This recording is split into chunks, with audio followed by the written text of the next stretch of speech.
with me, and I was a 12-year-old kid growing up watching you guys, and the Packers are my favorite team, and I've told you all this, but I'm telling them.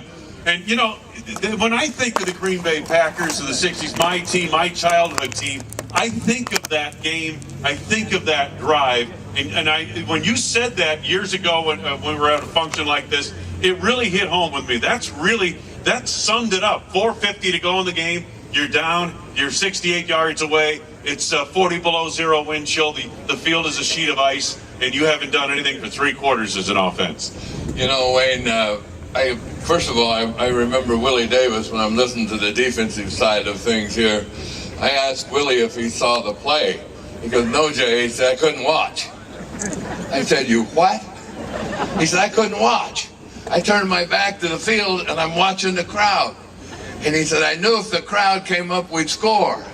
So they came out of their seats and I went, "Yeah!"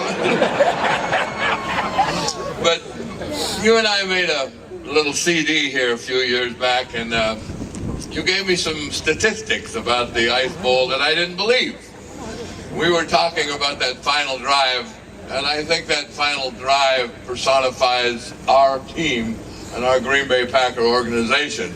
And Wayne and I were working on this project, and he said, "Jerry, you know, in that final second half, you guys had made very few yards and maybe even minus yards." And I go, "No, I don't think that's correct, Wayne." I said, I don't remember that." He said, "Well, I'm going to go get into the archives and get the play-by-play sheet, and we'll find out. And I'll let you know in 2 weeks." So in the meantime, I ran into Bart, and I asked him if he remembered that. He said, "No, I don't remember anything like that." And I ran into Fuzzy, and he said the same thing. So I thought Wayne would come back and say we gained 50, 60, 70, 80 yards, something like that. He comes back, and he says, "Jerry, on 31 plays, on 10 possessions, you guys gained a minus 9 yards." Yeah. So I asked Bart, I said, "Bart, what possessed you to think that you could take this club 65 yards, it's minus 57 chill at the end of the game, and we hadn't gained a yard in 31 plays. In fact, we'd lost 9. I said, "What are you thinking about?" He says, "Look in your eyes, look in Forrest's eyes, look in Gilly's eyes."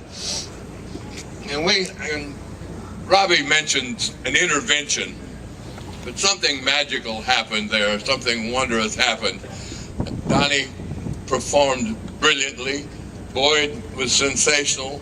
Chuck did a tremendous job, and everybody accelerated their emotions and their performance, and they raised their performance, and we went down the field at 65 yards and got into the end zone with 16 seconds.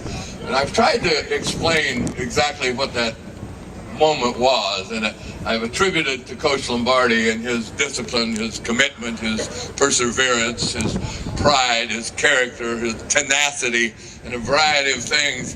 And so it was a number of things, I guess, and maybe a little bit different for all of us, but also it was part of our team.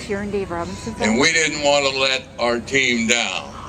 And I remember Bob Skoronski personified the whole drive for me when Chuck ran that give play on Bob Lilly, gained about 11 yards, down to the 1 or 2, something like that.